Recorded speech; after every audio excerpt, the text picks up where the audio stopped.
저는 작은 매장을 운영하고 있는 40대 여자입니다. 가게를 운영하기 시작한 건 몇 해 전에 지금보다도 경기가 더 좋지 않았던 시기였어요. 40대에 들어 처음으로 직장을 그만두고 가게를 운영하게 되면서 이 길이 맞는 걸까 하는 불안과 함께 하루하루를 온몸으로 버텼습니다. 밤낮을 가리지 않고 일에만 매달렸던 시간들 돌아보면 고되었지만 후회는 없었어요. 오히려 그 시절이 있었기에 지금 이렇게 조금은 자리를 잡고 감사한 마음으로 하루를 보낼 수 있는 게 아닐까 싶습니다. 사실 몸이 고된 건 오히려 다행이었어요. 제겐 그게 마음을 붙잡아주는 끈이 되었거든요. 힘든 일이 많았던 시기였기에 더더욱 몸을 움직이는 것이 마음을 다스리는 데 도움이 됐습니다. 그러나 사람이란 혼자 살아갈 수 없는 존재잖아요. 가까운 사람들과 함께 지내다 보면 내 일이 아니어도 속 썩는 일이 생기기 마련입니다.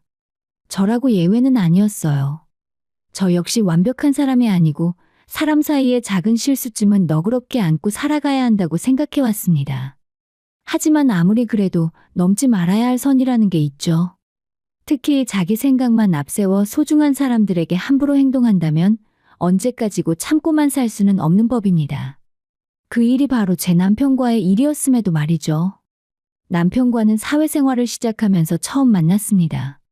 첫 직장에 입사했던 동기였고 사회라는 낯선 공간에서 서로 의지하게 된 건 어찌 보면 당연한 일이었는지도 모르죠. 업무에 서툴러 꾸중을 듣고 그런 모습을 보여주며 부끄러워하기도 하고 힘든 날이면 서로 기대어 위로도 건네고 그렇게 우리는 가까워졌습니다. 저는 부모님 덕에 비교적 안정된 환경에서 자랐습니다. 아버지는 장사를 일찍 시작하셨고 수완이 나름대로 좋은 분이셨어요. 처음에는 시장에서 작은 생활용품점을 운영하셨지만 점차 가게를 확장하시고 분점도 여러 곳 내셔서 한때는 5곳이 넘는 매장을 직접 운영하셨죠. 어릴 적엔 그저 바쁘기만 한 아버지였지만 나이를 먹고 사회생활을 해보니 그분의 성실함이 얼마나 대단한 것이었는지 알게 되었습니다. 아버지는 장사가 결국 신뢰를 쌓는 일이라는 걸 온몸으로 보여주셨어요. 한 달에 하루 이틀 겨우 쉬시면서도 늘 새벽같이 문을 여시고 직원이 많아진 지금도 가게 일은 당신 손으로 직접 챙기십니다. 덕분에 우리 가족은 부족함 없이 자랄 수 있었고 저도 원하는 공부를 마음껏 할 수 있었어요. 참 감사한 일이죠. 하지만 남편 쪽은 조금 달랐습니다. 남편 부모님도 장사를 하셨지만 형편은 많이 어려웠던 것 같아요. 시어머니는 시장에서 작은 반찬 가게를 운영하고 계셨는데 처음 인사드리러 갔을 때 가게 모습이 참 안쓰러웠던 기억이 납니다. 2~3평 남짓한 작은 공간에서 혼자 반찬을 만들고 계셨고 지나가는 사람은 많았지만 물건을 사가는 손님도 거의 없었어요. 아버님은 그곳에서 직접적인 역할을 하시지는 않았습니다. 가끔 재료 손질을 돕거나 하루 종일 어딘가에서 놀다가 가게 문을 닫을 때쯤 나오는 정도였죠. 남편도 그 점에 대해 속상해하는 부분이 많았어요. 어머니 혼자 고생하시는 동안 아버지는 술자리로 하루를 마무리하시는 날이 많았다고 하더라고요. 가족을 책임지기엔 부족했던 아버지의 가장으로서의 모습, 그게 남편에게 깊은 상처였을지도 모르겠습니다. 형편이 어려웠던 만큼 남편은 대학도 스스로 벌어다녔다고 했어요. 학기 중엔 쉬지 않고 아르바이트를 했고 방학엔 공장에서 숙식하며 일하기도 했다고요. 이렇듯 남편과 저는 조금 다른 환경에서 자랐고 다른 가족 문화를 안고 살아왔습니다. 때로는 그것이 우리 사이에 오해를 만들기도 했고 이해하려고 애쓰는 시간이 필요했어요. 하지만 그 모든 시간을 지나오며 저는 한 가지를 배웠습니다. 사람이란 누구나 짐을 짊어지고 살아간다는 것, 그리고 그 짐의 무게는 겉으로는 쉽게 가늠할 수 없다는 것을요. 남편의 이야기를 들으며 처음엔 놀라기도 하고 한편으로는 안타까운 마음이 들었습니다. 어머니는 그렇다 쳐도 아버지는 아들이 대학에 가겠다고 했을 때조차 돈이 많이 들어간다는 이유로 탐탁지 않아 하셨다니 그 말에 담긴 서운함이 얼마나 깊었을지 짐작이 가고도 남았습니다. 그런 집에서 자란 남편은 기대라는 것을 아예 마음에서 지우고 살아온 듯했어요. 집안 사정이 어렵다고는 들었지만 시간이 갈수록 그 무게가 얼마나 깊고 오래된 것인지 느껴졌습니다. 같은 회사에서 사회생활을 시작했어도 저와 남편이 지나온 길은 분명 다른 것 같더라고요. 장사하는 집안이 다 그렇다는 말, 남편이 스스로 꺼내며 푸념처럼 얘기했을 때 저는 조금은 조심스러웠습니다. 저희 집도 장사를 한다고 말은 했지만 속사정은 꽤 달랐으니까요. 남편은 제게 같은 부모님이 장사하는 집 자식이라는 동질감을 느낀 듯 했고, 그래서 더 편하게 속 이야기를 털어놓은 걸지도 모릅니다. 하지만 그때는 말하지 못했어요.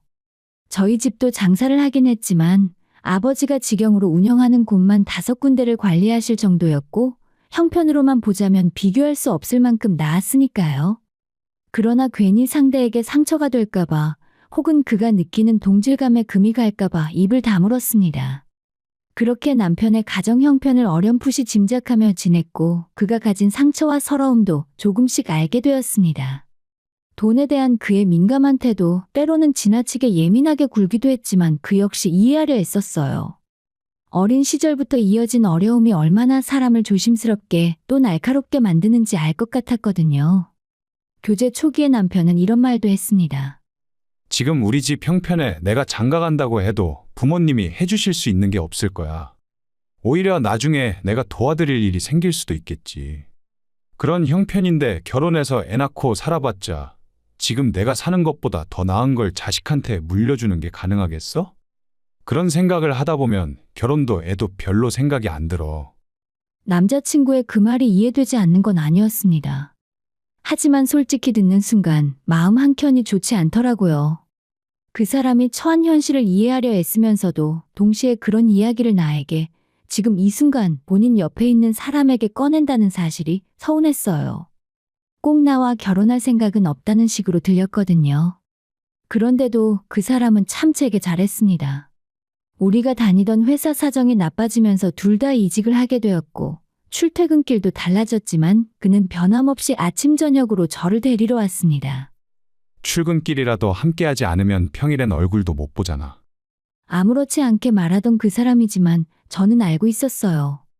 하루 일과만으로도 녹초가 되는 직장인의 삶 속에서 그 일이 얼마나 큰 수고와 애정의 표현인지. 사람은 말보다 행동으로 마음을 보일 때가 더 많죠. 서운했던 말은 남았지만 그보다 더 큰 진심이 매일의 그 길 위에 쌓여갔습니다. 그렇게 그는 말보다 더 진하게 조용히 저에게 마음을 전해왔어요. 남편이 제게 했던 그 말을 다시 떠올려 보니 확실히 그 사람은 가볍게 저를 대하거나 무심하게 던진 말이 아니었습니다. 자신의 처지를 감추지 않고 오히려 처음부터 솔직하게 드러내며 저와의 관계에 신중을 기하려는 마음이었겠지요. 그런 태도가 저는 오히려 더 진중하게 느껴졌습니다. 겉으론 멋진 말 늘어놓으며 정작 속은 비어있는 사람들과는 달랐거든요. 그래서였을까요? 그렇게 한 해 두 해 시간이 흐르면서 자연스레 결혼 이야기가 오가기 시작했을 무렵 저는 한 가지 마음에 걸리는 부분이 있었습니다. 바로 저희 집안에 대한 오해였죠. 제가 남편처럼 집안 이야기를 시시콜콜 자주 하는 편이 아니었기에 그는 제게 어느 정도 자기 집과 비슷한 형편일 거라고 오해하고 있었던 것 같았어요. 물론 제가 일부러 속인 건 아니지만 그렇다고 완전히 솔직하게 밝힌 것도 아니었으니 이쯤에서 분명히 해야겠다는 생각이 들었습니다. 남편이 나를 그저 연애 상대로만 생각하는 게 아니라 결혼을 전제로 만나고 있다는 걸 알게 된 순간부터요. 그래서 저는 결심했죠. 괜히 돌려 말하지 말고 직접 보여드리는 게 낫겠다고요. 그렇게 저는 남편을 처음으로 아버지 가게로 데려갔습니다. 그것도 그냥 아무 매장이 아닌 저희 집 가게 중 가장 규모가 큰 본점으로요. 아버지는 평소처럼 새벽부터 매장을 돌며 바쁘게 움직이고 계셨고 우리는 그 와중에 아버지를 찾아 인사를 드렸습니다. 남편은 가게에 들어서자마자 아무런 말이 없었어요. 몇 년 전 새로 인테리어를 다시 깔끔하게 한 커다란 매장과 그곳에서 분주히 일하고 있는 직원들, 그리고 그 한가운데에서 꼼꼼히 계산서를 확인하시는 아버지의 모습에 입이 절로 벌어진 듯 보였어요. 자기 아버님께서 장사하신다고 하더니 이렇게 크게 하시는 줄은 몰랐네. 쉬는 날도 거의 없이 매장 5개 전부 둘러보시고 매일같이 관리하시느라 나보다 훨씬 바쁘셔. 그날 남편은 내내 긴장한 얼굴이었습니다. 어쩌면 자신이 생각했던 것보다 훨씬 여유 있는 제 집안 형편에 놀랐을지도 모르죠. 또 그런 집안의 하나뿐인 딸이라는 사실이 부담으로 느껴졌을 수도 있고요. 가게를 나오고 나서야 그는 긴장이 풀린 얼굴로 제게 말했습니다. 아, 나는 자기 아버님이 장사하신다고 하길래 그냥 동네에 가게 하나 갖고 계신 줄 알았지. 여기 한 군데가 다가 아니라고? 그 말에 저는 웃으며 고개를 끄덕였습니다. 여기 말고도 네 군데 더 있어. 아빠가 직접 다 돌면서 확인하시고 일하시거든. 남편은 잠시 멈칫하더니 민망한 듯 웃으며 농담처럼 말했습니다. 몰랐네. 우리 자기는 있는 집 딸이었구나. 나는 그것도 모르고 우리 둘이 비슷한 처지라고 생각하면서 맘 놓고 집안 얘기 다 했잖아. 자기가 듣기엔 내가 좀 우습게 보였겠다. 아니야, 그런 말 하지 마. 오히려 솔직하게 이야기해줘서 고마웠어. 그 사람은 멋쩍게 웃었지만 그 표정 속에는 진심 어린 민망함과 미안함이 엿보였습니다. 저도 그 상황이 우습기도 하고 짠하기도 해서 더는 아무런 말도 하지 않았어요. 그저 작은 해프닝이었죠. 서로를 좀 더 알게 되는 계기, 그리고 진심을 확인하게 되는 작은 사건이라고 생각했어요. 그렇게 양가 부모님께 인사를 드리며 결혼 준비를 시작했지만 제 부모님 마음은 편치 않으셨던 듯합니다. 딸이 시집갈 집안의 형편이 그리 좋지 않다는 이야기에 어머니 아버지 모두 걱정이 많으셨어요. 평소엔 제 일이면 늘 내버려 두시던 분들인데 결혼 문제만큼은 달랐습니다. 자식 다 키워놨더니 이제 와서 뭘 말해봤자 듣지도 않을 거 다 아는데도 부모 입장에서 걱정이 되는 건 어쩔 수 없더라. 그 말씀이 참 오래 남았습니다. 저도 걱정이 없었던 건 아닙니다. 이왕이면 시댁 형편이 넉넉한 집이면 좋겠다는 생각, 솔직히 들지 않았다면 거짓말이겠죠. 하지만 그렇다고 남편의 사람됨보다 그게 더 중요하다고 생각하진 않았습니다. 그리고 남편이 그런 집에서 태어난 게 무슨 잘못이겠어요? 솔직히 말하자면 결혼 전엔 남편이 부모님, 특히 아버지에 대해 품고 있는 유감과 상처를 알게 되면서 마음이 참 아팠습니다. 우리 집 같은 환경에서 태어났더라면 얼마나 더 편하게 하고 싶은 걸 마음껏 하며 살 수 있었을까 그런 생각도 들었고요. 그래서였는지도 모릅니다. 그 마음의 구멍을 제가 조금이나마 메워주고 싶었어요. 시아버지께서는 솔직히 아들조차도 그렇게 애틋하게 여기지 않는 분 같았습니다. 그런 분이 며느리를 살갑게 대해 주시기는 어려웠겠죠? 하지만 시어머니는 처음부터 달랐습니다. 제 손을 꼭 잡고 연신 인사를 하시며 감사하다는 말씀을 거듭하시더라고요. 내가 정말 감사하고 또 너무 감사해서 몸둘 바를 모르겠네. 사돈께도 꼭 인사 좀 잘 전해드려요. 꼭! 그때 저는 조금 민망하면서도 마음이 참 먹먹했습니다. 아들을 장가 보내는 입장에서 아무것도 해줄 수 없어 미안한 마음이 얼마나 컸을지 짐작이 갔기 때문이죠. 사실 저희는 처음부터 결혼 비용은 가능한 저희 선에서 해결해보려 했습니다. 시댁 사정은 이미 잘 알고 있었고 그렇다면 우리가 해결하는 것이 맞다고 생각했어요. 하지만 제 말에 가장 펄쩍 뛴 건 오히려 친정 부모님이었습니다. 아니, 우리가 너 시집 보내면서 그 정도도 못해줄 형편도 아닌데 왜 네가 그걸 혼자 해결하려고 해? 하나 있는 딸 시집 보내면서 아무것도 안 해주고 보내면 우리가 부모로서 마음이 편하겠니? 그 말씀에 저는 결국 고개를 끄덕였습니다. 생각해보면 지금껏 부모님이 그렇게 열심히 살아오신 건 다 저 잘 되라고 그러셨던 거잖아요. 그런 마음도 모르고 제멋대로 결정하려 했던 제가 오히려 부모님께 신뢰를 했던 건지도 모르겠습니다. 하지만 현실이라는 건 언제나 마음만으로 풀어지지 않는 것이더라고요. 아무리 양가 부모님 모두 좋은 마음으로 우리 부부를 응원해 주신다고 해도 균형이 맞지 않는 상황은 어쩔 수 없이 누군가에게 마음의 짐이 됩니다. 시댁에서 아무 도움을 받지 못하고 친정 쪽에서만 도움을 받는 상황이 이어지자 저도 마음이 편하지만은 않았어요. 부모님께는 송구하고 남편에게는 괜히 미안했어요.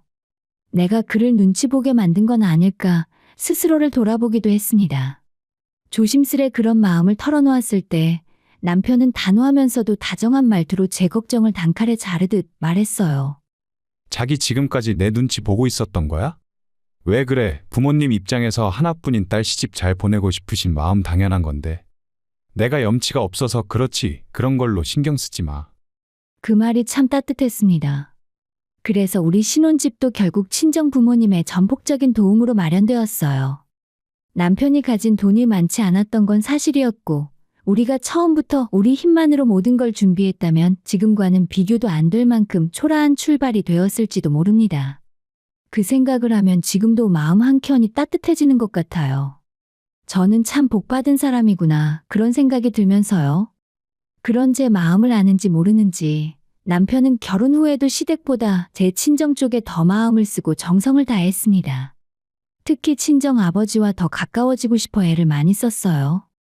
이제 사위도 생기셨는데 밤낚시 혼자 가시면 어떡해요? 제가 운전할게요. 그냥 쉬세요. 출근도 해야 할 사람이 밤새 운전까지 하며 낚시를 따라가겠다는 말에 저도 놀랐지만 그 마음이 고마워 그냥 말리지 않았어요. 아버지도 처음엔 그런 사위를 부담스러워 하셨지만 차츰 그 진심을 받아들이셨고 그렇게 두 사람은 서서히 마음을 트기 시작했습니다. 남편은 그렇게 자신의 방식으로 따라나가진 부모님의 빈자리를 메워나가고 있었는지도 모릅니다. 친정아버지와의 관계 속에서 자신이 얻지 못했던 아버지의 사랑을 한 뼘씩 조심스레 다시 채워가고 있었던 거죠. 그러다 보니 남편과 시아버지와의 관계는 점점 멀어졌습니다. 아들이긴 하지만 정을 붙이기 어려웠던 그 사이라서 시아버지는 말수도 적고 감정 표현이 서툰 분이었지만 그보다는 남편이 오랜 시간 동안 쌓아온 앙금이 훨씬 더 깊었던 것 같았습니다.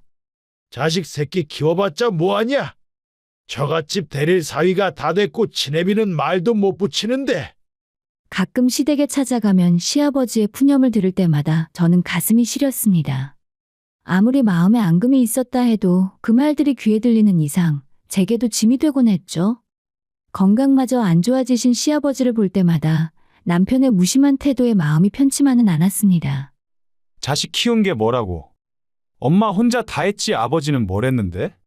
남편의 말은 때로는 너무 차갑게 들렸지만 그 안에 담긴 결핍이 얼마나 깊은지를 알기에 저는 더 이상 아무 말도 하지 못했습니다. 오히려 남편이 친정아버지를 그렇게 유독 따르고 살갑게 대했던 건 시아버지에게서 받지 못했던 무언가를 장인에게서 채우고 싶었던 건 아닐까 그런 생각도 자주 들었어요. 그게 제 착각이었다는 것을 저는 훗날에야 알게 되었지만요. 그 사이에 친정의 도움은 저희 부부에게만 그친 것이 아니었습니다. 시댁 식구들까지도 친정 부모님 손을 여러 번 빌린 일이 생기고야 말았습니다. 아주버님은 고등학교를 졸업하자마자 기술을 배워서 장사를 시작하셨지만 어려운 형편에 좋은 자리를 얻기 어려웠고 그래서 장사는 늘 신통치 않았습니다. 남편과는 형제 사이가 꽤 돈독했기에 친정아버지와 낚시를 다니며 이런저런 형 이야기까지 하게 되었나 봅니다. 어느 날 아빠가 아주버님의 가게 자리를 옮길 수 있도록 도와주셨다는 이야기를 뒤늦게 듣고 저는 깜짝 놀랐습니다. 내가 들어보니 젊은 사람이 열심히 하겠다고 나섰는데 가게 자리가 안 좋아서 손님이 없더라 안 됐잖아. 나 젊은 시절 생각도 나고 조서방도 형이 그런 걸 보면 마음이 안 좋지 않겠어. 그 말을 아무렇지도 않게 하시는 아버지를 보며 저는 다시금 고개가 숙여졌습니다. 아버지는 언제나 그러셨죠. 누가 한번 마음에 들면 끝까지 믿고 아낌없이 도우시는 분. 사위인 남편이 집안 걱정하는 걸 보면서 자신도 그 마음을 모른 척 할 수 없으셨던 걸 테지요. 아니 그런 일 있으면 미리 나한테 말이라도 해주지. 나중에 알고 얼마나 놀랐는지 알아? 제가 한참 후에야 알게 된 일을 얘기하자 남편은 멋쩍은 듯 웃으며 대답했습니다. 나도 장인어른이 그렇게까지 도와주실 줄은 몰랐어. 괜히 말하면 당신 걱정할까봐 그냥 넘겼지 뭐. 그 순간 문득 이런 생각이 들었습니다. 이 사람, 아버지랑 나 사이에서 내가 모르는 이야기를 더 많이 나누고 있지는 않을까. 하지만 곧 마음을 내려놓았습니다. 장사로 잔뼈가 굵으신 아버지가 그렇게 어리석은 분이 아니라는 걸 누구보다 제가 잘 알고 있었으니까요. 결국 결혼한 지 몇 해가 되지 않아 시아버지가 돌아가셨을 때도 예상대로 시댁 형편이 넉넉지 않아서 빈소 마련부터 장례 절차까지 거의 전부를 저희 친정에서 도맡아야 했습니다. 시어머니께서 평생 장사를 하셨다지만 사실상 혼자 감당하기엔 힘들어 보였고 평생 제대로 된 사회생활을 해본 적이 없으셨으니 장례식장에 손님이 많을 리도 없었죠. 그때 친정 부모님이 나서서 챙겨주지 않으셨다면 정말 조용하고 쓸쓸한 장례식이 되었을지도 모릅니다. 하지만 울고 있는 시어머니를 달래는 남편의 말에 저는 좀 의아함이 들기 시작했어요. 엄마, 내가 있는데 무슨 그런 걱정을 하세요. 이제 편히 사실 생각만 하세요. 시어머니의 걱정에 그렇게 말하는 남편의 목소리는 단호하면서도 어딘가 어색했습니다. 가진 것도 변변치 않은 사람이 무슨 배짱으로 저런 말을 하나 싶었지만 불길한 예감은 어김없이 들어맞았습니다. 알고 보니 시어머니 집 문제로 친정아버지를 다시 떠보았던 것이었습니다. 사부인 사정이 영 안 되셨던데 조서방이 얼마나 마음이 쓰이겠어. 그렇다고 사돈인 우리가 집까지 해주는 건 과하지. 뭐야, 또 아빠한테 부탁한 거야? 이번엔 내가 알아서 할게. 친정아빠의 입에서 그 사실을 직접 듣기 전까진 저도 설마 했지만 확인하고 나니 더는 넘길 수 없었습니다. 당신, 내가 지금까지는 우리 아빠한테 자꾸 부탁드리는 거 그냥 넘어갔지만 이번엔 너무하잖아. 나한텐 말도 안 하고 아빠한테 그런 부탁을 드려? 그렇게 무책임하게 행동할 거면 나도 더는 못 참아. 화를 내며 쏟아낸 제 말에 남편은 멋쩍은 얼굴로 대답했습니다. 나도 장인어른한테 이런 말 꺼내기 싫었어. 오죽 답답하면 그랬을까. 나라고 부탁하는 게 좋겠어? 그 말도 일리는 있었지만 이미 신뢰는 한번 흔들리고 말았습니다. 물론 인간적으로 시어머니 생각을 하면 마음이 아프지 않은 건 아니었어요. 평생 남편 하나 잘못 만나 고생만 하셨고 말년에는 머물 집도 마땅치 않은 형편이라니. 그래서 결국 남편과의 상의 끝에 결혼 전 친정부모님이 제 명의로 마련해 주신 작은 연립주택으로 시어머니를 모셔드리게 되었습니다. 그리고 남편에게는 단단히 당부했죠. 당신, 앞으로는 나한테 말도 없이 아빠한테 뭐 부탁할 생각 마. 지금까지 받은 것만 해도 차고 넘치는데 자꾸 그런 부탁하는 거 아니야. 알았어. 나도 그러고 싶어서 그런 건 아니야. 신경 쓰는 거 나도 알아. 하지만 그 말도 단지 말일 뿐이었습니다. 시댁 식구들 얘기만 나오면 늘 이성을 놓아버리는 남편의 태도는 쉽게 변하지 않았어요. 그렇게 또 한 번 남편이 제 속을 뒤집는 일이 있었습니다. 장사를 해보려고 해. 나도 이제 40인데 회사 생활을 이대로 계속 끌고 가긴 어려워. 나도 내 가게 차려서 사장 한번 해보고 싶어. 장사? 당신 어머니 고생하시는 거 평생 보면서도 그 말이 나와? 장사가 쉬운 줄 알아? 당신이 미처는 어디 있고 경험은 뭐가 있다고 그 힘든 걸 하겠다는 거야? 저는 도저히 이해할 수가 없었습니다만 나중에 알고 보니 또 우리 아버지 가게를 염두에 두고 있었던 겁니다. 장인어른 가게 중에 하나 내가 맡아서 해보면 안 될까? 그 소리 아빠한테 꺼내기만 해봐. 그땐 정말 이혼이야. 제가 그렇게까지 강하게 나간 건 남편이 이제는 도를 넘었기 때문이었습니다. 우리 아버지가 평생 피땀 흘려 일군 가게를 그렇게 쉽게 생각하는 남편의 태도에 더는 참을 수 없었거든요. 아버지 역시 그 일에 대해서는 조심스러워하셨습니다. 나도 사위한테 그건 부탁하지 말라고 단단히 말해놨어. 가게는 문외 아닌 사람에게 쉽게 맡길 수 있는 게 아니야. 하지만 남편은 이미 사표를 냈고 가게를 차릴 생각에 들떠 있었습니다. 믿을 구석은 결국 저희 친정아버지였겠죠. 그것마저 괘씸하게 느껴졌습니다. 믿고 기대는 건 알겠는데 어쩐지 등골까지 내주는 느낌이 들어 화가 났으니까요. 며칠을 말도 안 하고 버텼더니 남편도 눈치를 챘는지 친정에 가자며 조심스레 말을 꺼냈습니다. 마지못해 따라 나선 저였고 그런데 저희 친정 집 앞에 서 있는 새 차 한 대가 눈에 들어왔습니다. 남편이 전화를 걸어 친정 아버지를 밖으로 불러냈고 아빠도 깜짝 놀라셨죠. 자네가 대체 무슨 돈으로 이 비싼 차를 뽑았어? 장사 시작하면 돈 들어갈 데가 한두 군데도 아닐 텐데. 아버지가 놀라며 물었더니 남편은 그간 눈치만 보던 표정으로 대답했습니다. 퇴직금 정산 들어왔거든요. 장인어른 지금 타고 다니시는 그 차 벌써 20년 됐잖아요. 그동안 고생 많이 하셨는데 이 정도는 타셔야죠. 순간 제가 이 상황에 뭐라고 말해야 할지 몰랐습니다. 감동이었냐고요? 고맙기도 했지만 솔직히 또 다른 방식의 비용 청구 같기도 했습니다. 처가에 받은 은혜가 부담스럽다면 그걸 갚는 방법은 꼭 금전적인 것이 아니라는 걸 남편은 아직 잘 모르는 것 같았습니다. 하지만 이미 사고는 쳐놨는데 뭘 어쩌겠어요. 친정 아빠도 떨떠름한 마음이었지만 그래도 사위의 성의를 무시할 사람은 아니었고 결국 기존 가게가 아닌 새로운 가게를 차릴 돈을 지원해 주었어요.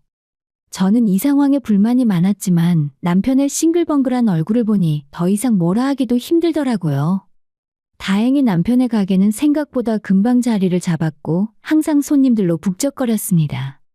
하지만 그로부터 얼마 후 친정엄마가 이모들과 여행을 간 사이에 혼자 계신 아버지가 집에서 쓰러지셨고 아무도 그 사실을 알지 못해 황망하게 돌아가시고 말았어요. 뇌졸중이라 일찍 병원에 가셨더라면 결과가 달랐겠지만 이미 다 끝난 상황에 후회를 아무리 해도 바뀌는 건 없었죠. 다들 침통한 심정으로 아빠의 장례식을 마치고 집에 돌아왔는데 문제는 그 이후로 180도 변해버린 남편의 태도였습니다. 아니, 그래도 내가 장인어른한테 얼마나 잘해드렸는데 사위는 결국 남이라는 거지. 남편은 아버지가 돌아가신 후에 본인 앞으로 재산이 아무것도 떨어지는 것이 없자 크게 서운한 것처럼 보였습니다. 그래도 저한테 건물이나 상가를 주신 것도 있고 가게는 전부 엄마가 관리하게 됐지만 이것저것 받은 것은 꽤 많았어요. 하지만 남편은 자기한테 주지 않았다는 이유로 화가 많이 났더라고요. 결국 그 뒤로 처갓집에는 발길을 뚝 끊어버렸습니다. 아빠가 살아계실 때는 매주 문지방이 닳도록 드나들더니 이젠 마치 볼 일이 없어진 사람처럼 보였죠. 문제는 거기서 끝이 아니었어요.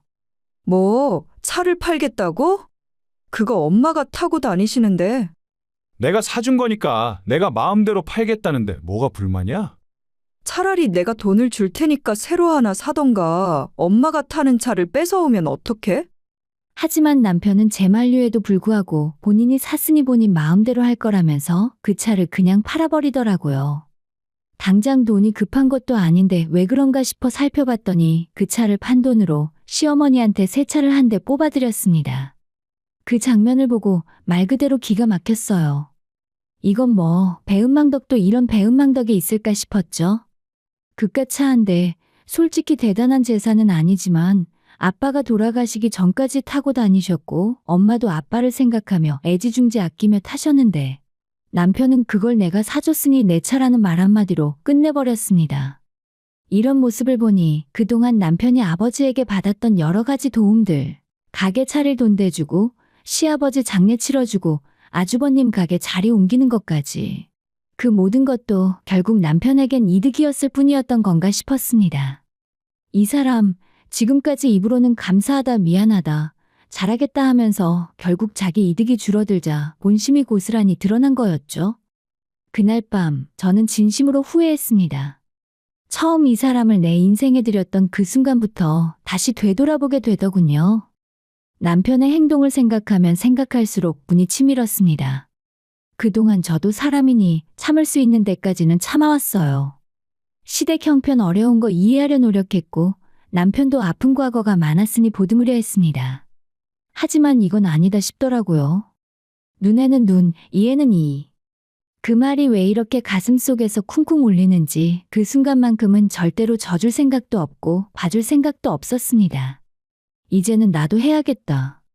이제는 나도 이 사람에게 진짜로 한번 보여줘야겠다. 차라리 입싹 닫고 받은 거 모른 척하는 것보다 저렇게 적반하장으로 날뛰는 사람을 상대해야 한다는 현실이 더 가소로웠죠. 너 이게 무슨 짓이야? 어떻게 한마디 상의도 없이 우리 엄마 집을 내놔? 너네 엄마 집, 그 집이 네 엄마 거였어? 우리 부모님이 나한테 사준 거잖아. 그럼 내 집이지. 남편은 이미 이성의 끈을 놓은 듯 했습니다. 마치 무너져 내리는 자신의 위치를 느끼지 못한 채 여전히 소유욕과 허세로 부풀어 있는 모습이었어요. 결국 저는 결심했습니다. 내가 준 것들, 내가 모두 거둬들이겠다. 더는 이 사람에게 빼앗기고 싶지 않았어요. 그 집 우리 아빠가 내게 해주신 거야. 내 소유고 내가 당신 엄마한테 거저내어 준 거지. 주제도 모르고 도리도 없는 짓 그만하자. 이제 진짜 끝이야. 제가 이전에 여러 번 경고했을 때도 남편은 분에 겨워서 입을 다물지 못했지만 기어이 이혼이라는 단어가 제 입에서 튀어나가자 그제야 현실을 깨달은 듯 했습니다. 여보, 내가 잘못했어. 나 당신 없이 진짜 못 살아. 내가 미쳤었어. 당신이 하라는 대로 다 할게. 정말이야. 정말 뻔한 눈물과 늦은 후회. 그 말들이 더는 제 마음을 흔들지 못했습니다. 왜냐하면 저는 이미 마음을 다줬다가 모조리 배신 당한 사람이었으니까요. 그리고 그 순간 제 머릿속엔 아버지 말씀이 떠올랐습니다. 아무리 가까운 사이라도 금전거래는 반드시 기록으로 남겨라. 사람 마음은 언제든 바뀔 수 있으니 문서만이 진실을 말해준다. 아버지는 생전에 그 원칙을 철저히 지키셨고 그 덕에 남편이 저희 친정에서 어떤 도움을 받았는지 어떤 금전적 혜택을 보았는지 한 장의 문서도 빠짐없이 남아 있었습니다. 이혼 소송을 시작하면서 저는 그 문서들을 모두 정리해 변호사를 통해 제출했어요. 남편뿐 아니라 시어머니, 아주버님 등 시댁 식구들까지 뛰쳐나와 잘못했다고 제 앞에 무릎을 꿇었지만 이미 마음을 떠난 사람에게는 그 어떤 사과도 공허할 뿐이었어요. 내가 미쳤다고 저런 사람들을 다시 내 인생에 들이겠습니까? 그렇게 저는 하나도 빠짐없이 모든 것을 원위치로 돌려놓았습니다. 결혼할 때 내어준 집도 가게도 남편이 저희 아빠한테 도움받은 모든 것까지 10원 한 장 남기지 않고 돌려받았고 그 사람은 가게까지 내놓고 맨몸으로 떠날 수밖에 없었죠. 남편과의 결혼 생활을 마무리하는 순간 정말 후련했습니다. 아버지 돌아가신 후로 처음으로 마음속 응어리가 확 내려가는 기분이었습니다. 생전에 항상 딸의 삶을 조용히 지켜보며 뒤에서 도와주셨던 아버지. 아버지 덕분에 항상 부족함 없이 잘 살 수 있었고 남편과 이혼하고 난 뒤에도 제가 다시 새롭게 설 수 있는 기반을 만들어주신 분이에요. 저는 지금 엄마와 함께 아버지가 남기고 간 매장을 운영하고 있습니다. 아버지가 남겨주신 그 위대한 유산을 허투루 여기지 않고 정직하게 성실하게 그리고 조용히 지켜나가려 합니다.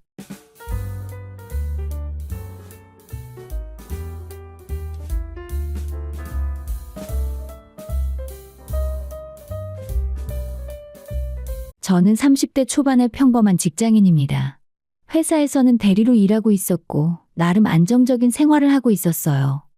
그러던 어느 날 대학 동기였던 친구가 저에게 소개팅을 제안했습니다. 지영아, 내가 아는 오빠 한 명 있는데 진짜 괜찮은 사람이야. 직업은 변호사고 성격도 좋고 한번 만나보는 거 어때? 솔직히 처음엔 별 기대가 없었습니다. 소개팅이라는 게 대부분 어색하고 부담스럽기만 했으니까요. 하지만 친구가 워낙 강력하게 추천해서 가벼운 마음으로 만나기로 했습니다. 그렇게 만난 사람이 바로 선우였어요. 첫 만남은 강남의 조용한 카페였습니다. 선우는 키가 크고 단정한 인상의 남자였어요. 정장을 입고 있었는데 변호사라는 직업이 딱 어울려 보였습니다. 무엇보다 제 눈을 마주치며 정중하게 인사하는 모습이 인상적이었어요. 첫 만남에서 대화는 생각보다 편안했습니다. 선우는 제 이야기를 경청해 주었고 적절한 타이밍의 질문도 하더라고요. 과하게 자기 자랑을 늘어놓는 스타일도 아니었습니다. 그저 차분하게 서로를 알아가는 시간을 가졌습니다. 지영 씨는 어떤 일을 하세요? 저는 IT 회사에서 기획 업무를 하고 있어요. 아, 그렇구나. 요즘 그 분야가 정말 바쁘시겠어요. 이렇게 자연스럽게 대화가 이어졌고 저는 이 사람과 다시 만나도 괜찮겠다는 생각이 들었습니다. 그렇게 우리는 두 번째와 세 번째 만남을 이어갔고 어느새 정식으로 연애를 시작하게 되었습니다. 선우는 정말 괜찮은 사람이었습니다. 예의 바르고 배려심도 깊었죠. 데이트할 때마다 제가 좋아하는 음식을 먼저 물어봐주고 제 의견을 존중해주는 모습이 참 좋았습니다. 무엇보다 제가 힘들어할 때 옆에서 조용히 위로해주는 성격이 저와 잘 맞는 것 같았어요. 지영아, 오늘은 네가 가고 싶은 곳으로 가자. 나는 어디든 좋아. 선우는 늘 이런 식으로 저를 먼저 생각해 주었습니다. 데이트 장소를 정할 때도 식사 메뉴를 고를 때도 항상 제 의견을 물었어요.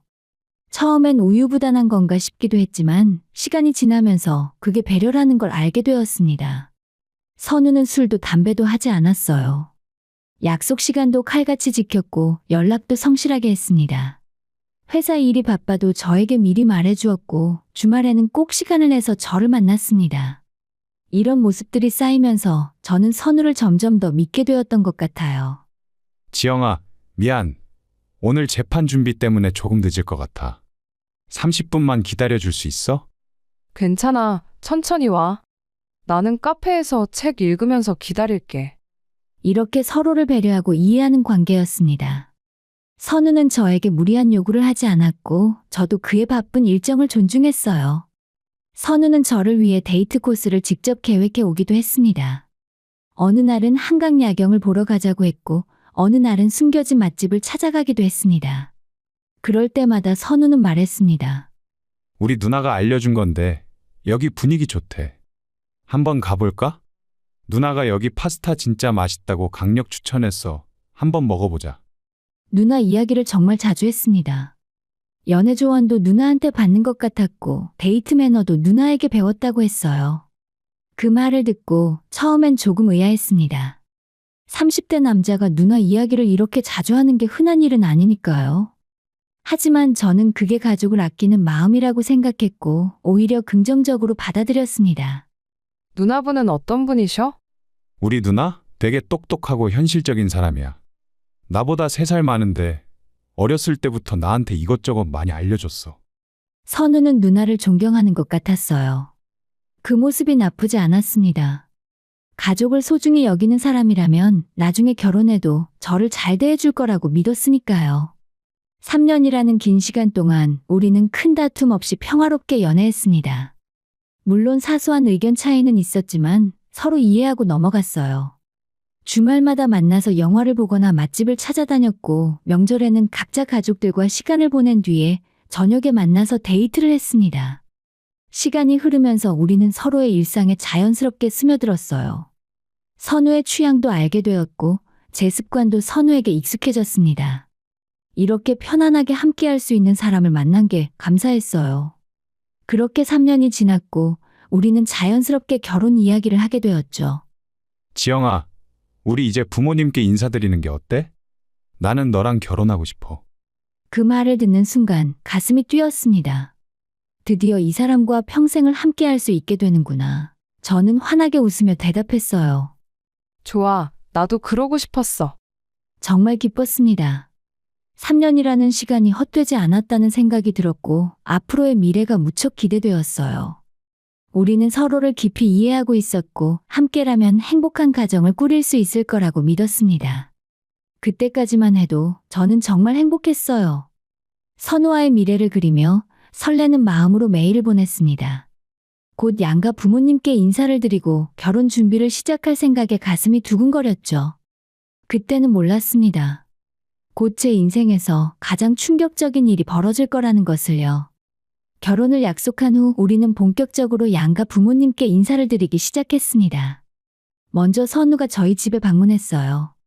저는 며칠 전부터 긴장했지만 막상 저희 부모님은 선우를 따뜻하게 맞아주셨습니다. 어서 와요.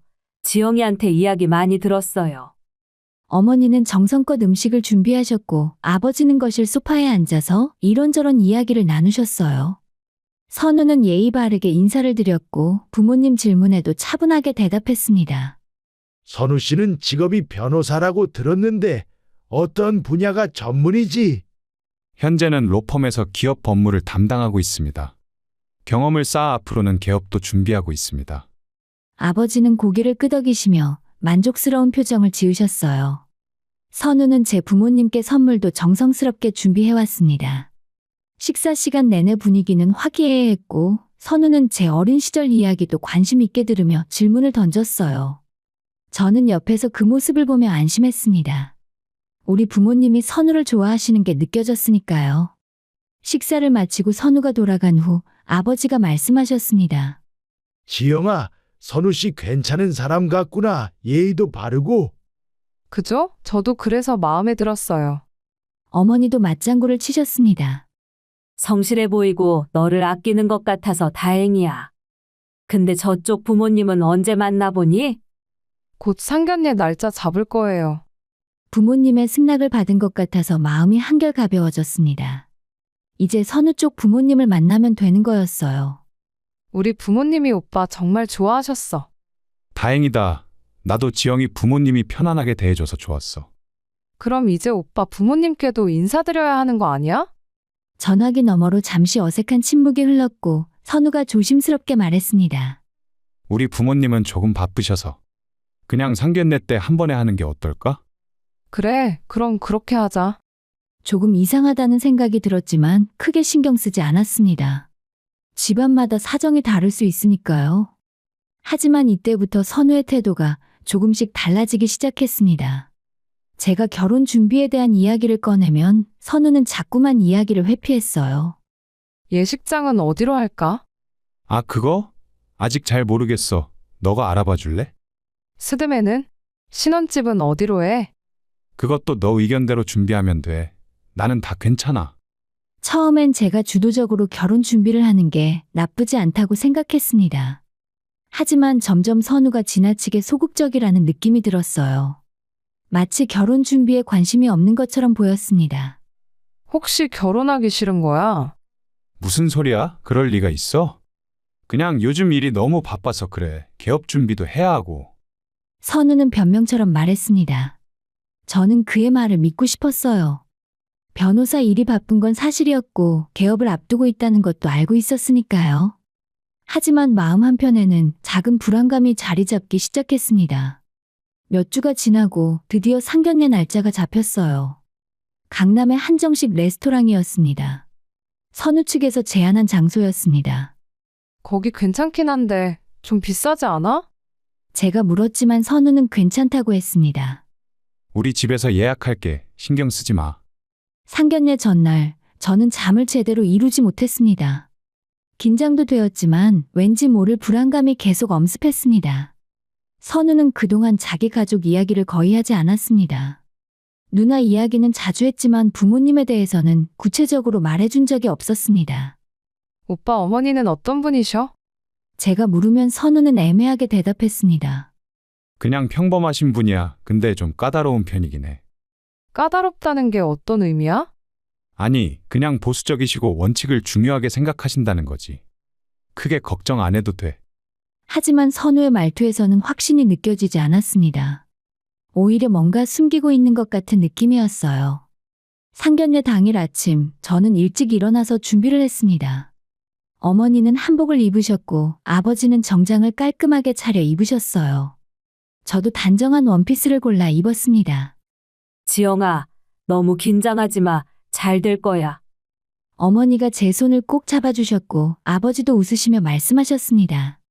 그래, 우리 딸 좋은 곳으로 시집 보내는 거니까 기쁜 마음으로 가자. 부모님은 기대에 차 있으셨습니다. 저도 최대한 밝은 표정을 지으려 노력했습니다. 하지만 마음 깊은 곳에서는 계속 불안감이 맴돌았습니다. 레스토랑에 도착했을 때 선우 가족은 이미 와 있었습니다.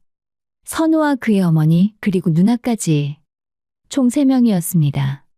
선우 아버지는 사업 때문에 참석하지 못한다고 했습니다. 처음 본 선우의 어머니는 화려한 한복을 입고 계셨습니다. 명품 브랜드 로고가 선명한 가방을 들고 있었고 손목에는 반짝이는 팔찌가 여러 개 걸려 있었습니다. 누나도 비슷한 분위기였습니다. 세련되고 고급스러운 차림이었지만 왠지 모를 차가운 느낌이 들었습니다.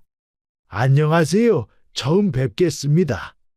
저희 부모님이 정중하게 인사하셨습니다. 하지만 선우 어머니의 반응은 예상과 달랐습니다. 안녕하세요. 짧고 건조한 대답이었습니다. 미소도 형식적이었고 악수를 청하는 아버지의 손을 가볍게 스치듯 잡았다 놓을 뿐이었죠. 선우의 누나는 아예 인사도 제대로 하지 않고 핸드폰만 들여다보고 있었습니다. 자리에 앉았지만 분위기는 이미 어색했어요. 선우는 계속 눈치를 보며 불안한 표정을 지었습니다. 저는 그때 깨달았어요. 선우가 왜 그렇게 상견례를 미루려 했는지, 왜 그렇게 소극적이었는지를요. 식사가 나오기도 전에 선우의 어머니가 입을 열었습니다. 그리고 그 순간부터 제 인생에서 가장 최악의 시간이 시작되었어요. 그럼 이제 본격적으로 이야기 좀 해볼까요?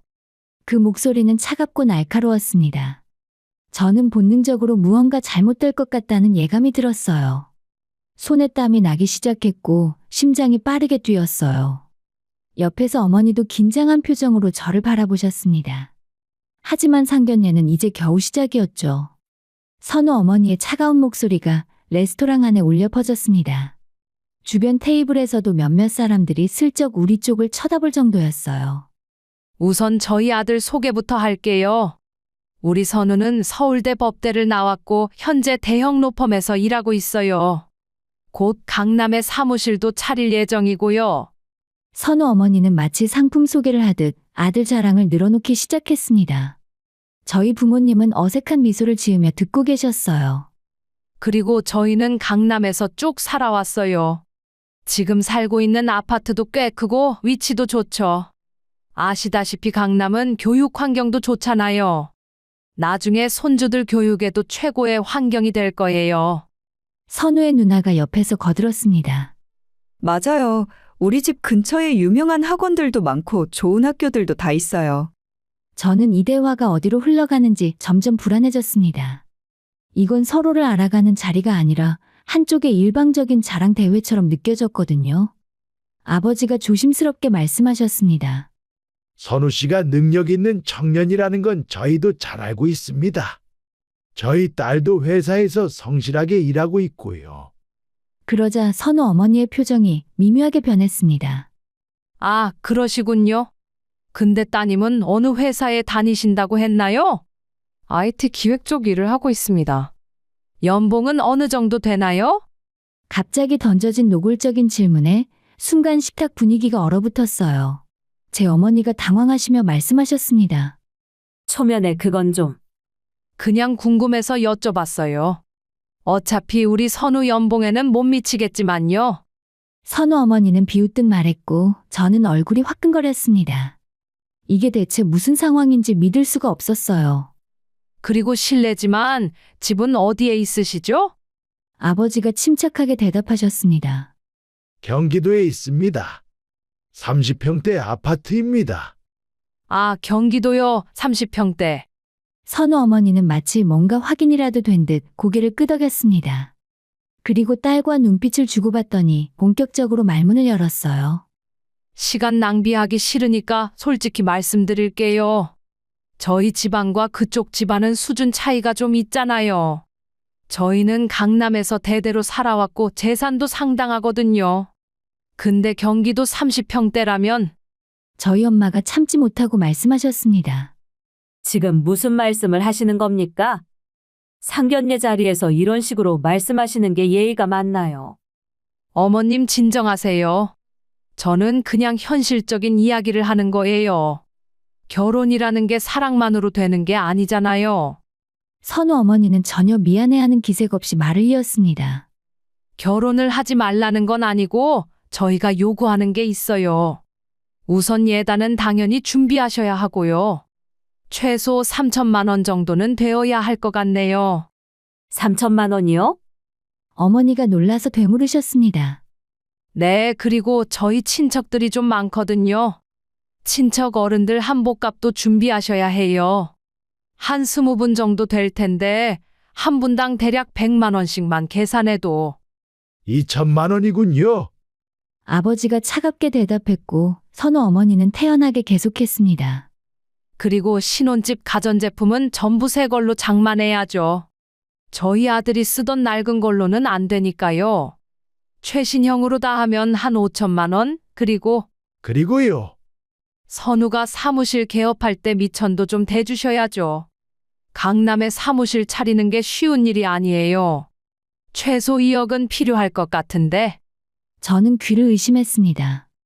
지금 이 사람이 대체 무슨 소리를 하고 있는 건지 이해할 수가 없었습니다. 잠깐만요. 지금 농담하시는 거죠? 제가 참지 못하고 말했습니다. 하지만 선우 어머니는 제 눈을 똑바로 쳐다보며 말했습니다. 농담으로 들려? 나는 진심이야. 우리 아들이 얼마나 귀한 사람인데 그냥 보낼 것 같아? 남자친구의 누나도 거들었습니다. 맞아. 내 동생 같은 사람 만나기 힘들어. 서울대 나온 변호사가 얼마나 귀한데. 아버지가 조용히 하지만 단호하게 말씀하셨습니다. 말씀은 다 들었습니다만 저희는 그런 식으로 결혼을 진행할 생각이 없습니다. 그럼 결혼 안 하시겠다는 거예요? 선우 어머니가 비아냥거리듯 물었습니다. 따님이 우리 아들 놓치면 후회할 텐데요. 그때 누나가 더 충격적인 말을 꺼냈습니다. 그리고 있잖아. 지영 씨 내가 듣기로는 예전에 지역 미인대회 나갔다면서요. 갑자기 저를 향해 던져진 질문에 당황했습니다. 네, 그건 대학교 때 친구가 권해서 나간 건데요. 그런데 나가는 사람들 다 알만하잖아. 뭐 하러 나가는지. 누나의 말투에는 명백한 악의가 담겨 있었습니다. 저를 대놓고 비하하는 뉘앙스였어요. 지금 무슨 말씀을 하시는 겁니까? 어머니가 분노하시며 자리에서 일어나셨지만 선우 어머니는 손사래를 치며 말했습니다. 진정하세요. 그냥 걱정되어서 하는 말이에요. 요즘 세상이 어떤데 그런 대회 나갔던 여자를 우리 집안의 며느리로 받는다는 게 좀. 그만하십시오. 아버지가 크게 소리를 내셨습니다. 평소에 목소리를 높이지 않으시는 아버지였기에 더욱 놀라웠어요. 지금 제 딸을 모욕하고 계십니다. 더 이상 참을 수 없네요. 주변 테이블에서 사람들이 완전히 우리를 주시하기 시작했습니다. 레스토랑 직원도 걱정스러운 표정으로 다가왔어요. 손님들 죄송하지만 조용히 해주시겠습니까? 하지만 이미 분위기는 완전히 깨진 상태였어요. 저는 선우를 바라봤습니다. 그는 고개를 숙인 채 아무 말도 하지 않더라고요. 자기 어머니와 누나가 저와 제 부모님을 모욕하는데도 단 한마디 반론도 하지 않았습니다. 선우 오빠 지금 이 상황이 어떻게 보여요? 왜 아무 말도 안 해? 제가 떨리는 목소리로 물었고 선우는 여전히 고개를 들지 못했습니다. 미안해, 지영아. 미안하다고? 지금 오빠 어머니가 우리 가족한테 무슨 짓을 하고 있는데 미안하다는 말밖에 못해? 저는 눈물이 날 것 같았지만 꾹 참았습니다. 이런 사람들 앞에서 눈물을 보이고 싶지 않았어요. 어머니가 제 손을 잡으시며 말씀하셨습니다. 지영아, 일어나자. 더 이상 여기 있을 필요 없어. 아버지도 조용히 일어나시며 선우 어머니를 향해 말씀하셨습니다. 우리 딸을 이런 집안에 보낼 수는 없습니다. 오늘 상견례는 이것으로 끝내겠습니다. 뭐라고요? 이런 집안? 지금 우리를 무시하시는 거예요. 선우 어머니가 발끈했지만 아버지는 더 이상 대꾸하지 않으셨고 저희는 자리에서 일어났습니다. 저는 떠나기 전 마지막으로 선우를 똑바로 쳐다봤어요. 그는 여전히 고개를 숙인 채였습니다. 3년 동안 함께했던 사람이 이렇게 비겁한 모습일 줄은 몰랐어요. 오빠 나 이 결혼 안 할래. 아니, 못하겠어. 오빠 같은 사람과는. 그렇게 저는 부모님과 함께 레스토랑을 나왔습니다. 뒤에서 선우 어머니가 뭐라고 소리를 지르는 게 들렸지만 돌아보지 않았어요. 차에 타자마자 참았던 눈물이 쏟아졌습니다. 어머니가 저를 꼭 안아주셨고 아버지는 말없이 운전대를 잡으셨어요. 지영아, 괜찮아, 울지 마. 잘된 일이야. 제가 뭘 잘못한 거예요? 제가 그 사람들한테 왜 저런 취급을 받아야 해요? 아무것도 잘못하지 않았어. 저 사람들이 이상한 거야. 우리 딸은 잘못이 없어. 집으로 돌아오는 내내 저는 눈물을 멈출 수 없었습니다. 3년이라는 시간이 한순간에 무너져 내렸으니까요. 사랑했던 사람, 믿었던 사람이 결국 저를 지켜주지 못했습니다. 그날 밤 저는 선우에게서 온 수십 통의 전화와 문자를 모두 무시했어요. 더 이상 그 사람과 할 이야기는 없었습니다. 상견례가 끝난 그날 밤부터 선우의 전화가 쉴 새 없이 걸려왔어요. 핸드폰 화면에 선우라는 이름이 뜰 때마다 심장이 철렁했지만 저는 단 한 통도 받지 않았습니다. 문자 메시지도 계속 쌓여갔어요. 지영아, 제발 전화 좀 받아. 이야기 좀 하자. 미안해. 정말 미안해. 내가 잘못했어. 한 번만 만나줘, 제발. 하지만 저는 답장하지 않았어요. 이미 제 마음은 완전히 식어버렸습니다. 상견례 자리에서 아무 말도 하지 못하고 고개만 숙이고 있던 선우의 모습이 계속 떠올랐거든요. 며칠이 지났지만 선우의 연락은 계속되었습니다. 아는 지인에게 듣기로는 생각보다 심한 상황이었던 것 같았어요. 출근도 제대로 안 하고 무단결근을 일삼으며 술만 퍼마시고 있다고 들었습니다. 덕분에 근무하고 있는 로펌에서 수차례 경고까지 받았다고 해요. 그러던 어느 날 저녁 퇴근하고 집에 도착했을 때 집 앞에 선우가 서 있었어요. 생각보다 초췌한 모습이었습니다. 평소에 깔끔하게 차려입던 모습과는 달리 구겨진 셔츠에 수척한 얼굴이었어요. 지영아, 선우가 다가오려 했지만 저는 손을 내저었습니다. 오지 마. 나는 할 말 없어. 제발 한 번만 이야기 좀 들어줘. 나 정말로. 들을 거 없어. 이미 다 끝났어. 저는 현관문을 열려고 했고 그때 선우가 제 앞에 무릎을 꿇었습니다.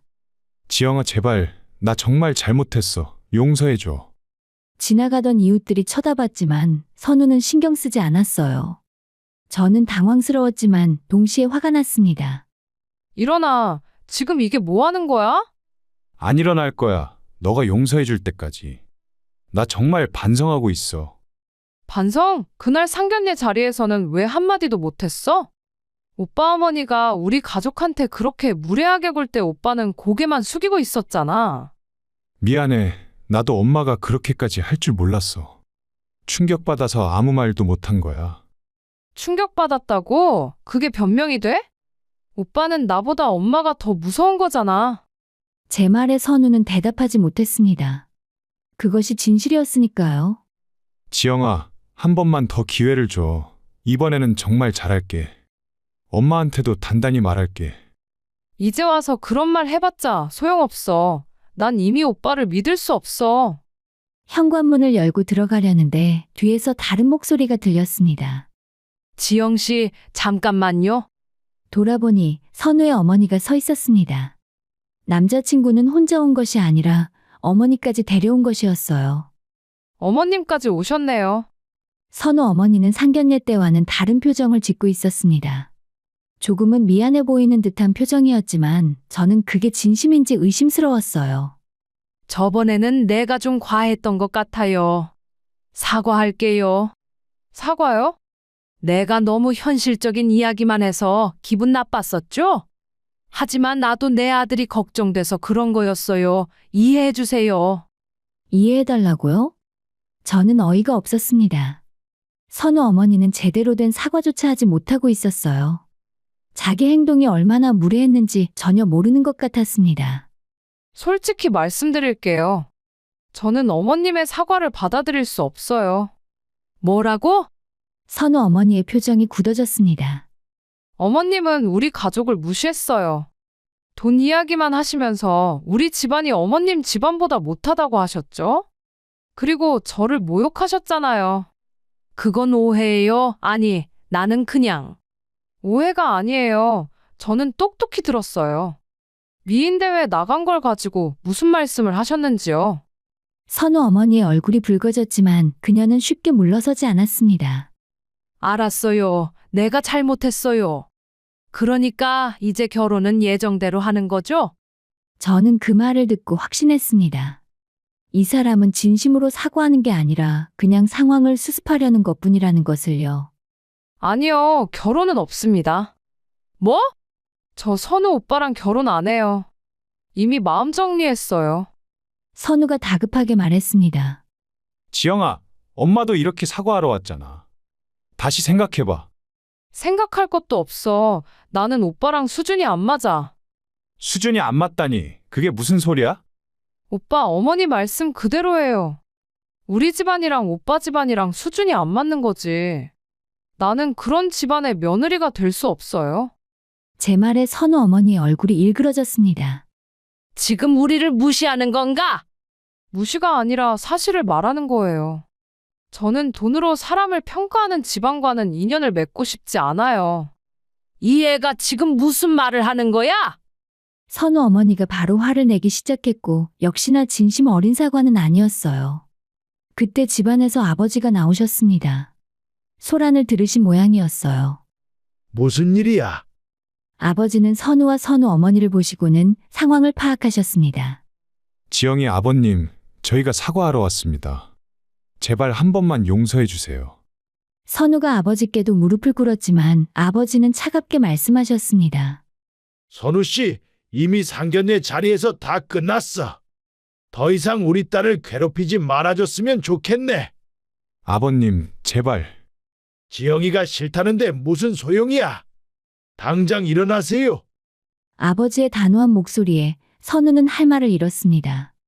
그때 선우 어머니가 불같이 화를 내기 시작했어요. 아니, 우리가 이렇게까지 사과하러 왔는데 이게 무슨 태도예요? 태도라니요? 지난번 상견례 때 부인께서 보여주신 태도는 어떠셨습니까? 아버지의 조용하지만 강한 반론에 선우 어머니는 말문이 막혔지만 곧 큰 소리를 치기 시작했습니다. 우리 아들이 얼마나 잘난 사람인데? 서울대 나온 변호사라고요? 당신네 딸이 우리 아들 만난 게 행운인 거 알아요? 그렇게 잘난 아들이면 며느리감은 다른 데 가서 찾으시죠. 우리 딸은 필요 없습니다. 뭐라고요? 지금 우리를 무시하는 거예요? 선우 어머니의 목소리가 점점 커졌고 이웃들이 밖으로 나와서 구경하기 시작했습니다. 무시가 아니라 거절입니다. 이제 그만 돌아가시죠. 안 돌아가요. 우리 아들 인생 망쳐놓고 그냥 가라고요? 선우 어머니는 완전히 이성을 잃은 것 같았어요. 이제는 욕설까지 섞여 나오기 시작했습니다. 당신 내 딸이 뭐라고?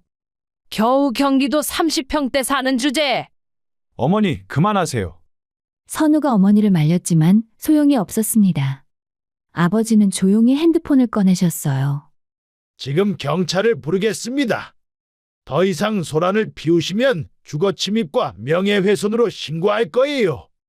뭐라고요? 경찰을 불러? 선우 어머니는 믿을 수 없다는 표정을 지었습니다. 하지만 아버지는 이미 112를 누르고 계셨어요. 선우 씨, 어머님을 모시고 돌아가세요. 이건 마지막 경고야. 선우는 당황한 얼굴로 어머니를 붙잡았습니다. 엄마, 가요. 이러면 안 돼요. 난 안 가. 이렇게 당하고 그냥 갈 수 없어. 선우는 어쩔 수 없이 어머니를 억지로 끌고 가기 시작했습니다. 이번 일 절대 이대로 안 끝나. 두고 봐요. 선우 어머니는 끌려가면서도 소리를 질렀어요. 저는 그 모습을 보며 소름이 돋았습니다. 저런 사람과 가족이 될 뻔했다니. 경찰이 도착했을 때는 이미 그들은 떠난 후였습니다. 아버지는 경찰에게 상황을 설명하셨고 필요하면 조치를 취하겠다고 하셨어요. 집 안으로 들어와서 저는 소파에 주저앉았습니다.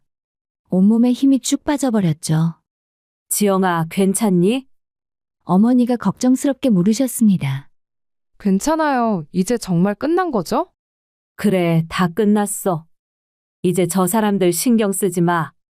다음 날 저녁 아버지가 저를 부르셨습니다. 지영아, 속상했지? 아니에요, 아버지. 오히려 시원해요.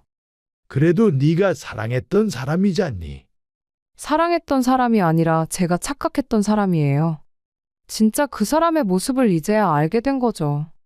돈으로 사람을 평가하고 겉모습만 보고 판단하고 자신의 잘못을 인정하지 않는 태도. 그런 것들이 결국 자신을 파멸로 이끈다는 것을 저는 이번 일을 통해 배웠습니다. 모든 일이 다 끝난 주말에 부모님과 함께 산책을 나갔어요. 날씨가 참 좋더라고요. 산책을 하던 중 아버지가 말씀하셨습니다. 지영아, 결혼 서두르지 마. 좋은 사람 천천히 만나면 돼. 네, 이제는 조건이 아니라 사람 자체를 볼 거예요. 그래, 그게 중요한 거지. 돈이 많고 스펙이 좋은 게 중요한 게 아니야. 진심으로 너를 아끼고 존중해주는 사람, 그런 사람을 만나야 해. 어머니도 맞장구를 치셨습니다. 맞아. 이번 일로 우리 딸이 좋은 교훈을 얻었으니 됐어. 앞으로는 더 좋은 사람 만날 거야. 저는 부모님의 손을 꼭 잡았어요. 저를 지켜주시고 올바른 길로 이끌어주신 부모님께 너무나 감사했습니다. 그날 밤 침대에 누워서 지난 일들을 되돌아봤죠. 3년간의 연애 그리고 파혼까지의 과정. 힘들었지만 많은 것을 배웠습니다. 사람의 진가는 평소가 아니라 위기 상황에서 드러난다는 것을, 겉으로 보이는 조건보다 내면의 인품이 더 중요하다는 것과 진정으로 나를 사랑하는 사람은 어떤 상황에서도 나를 지켜준다는 것을요. 저는 더 이상 서두르지 않기로 했습니다.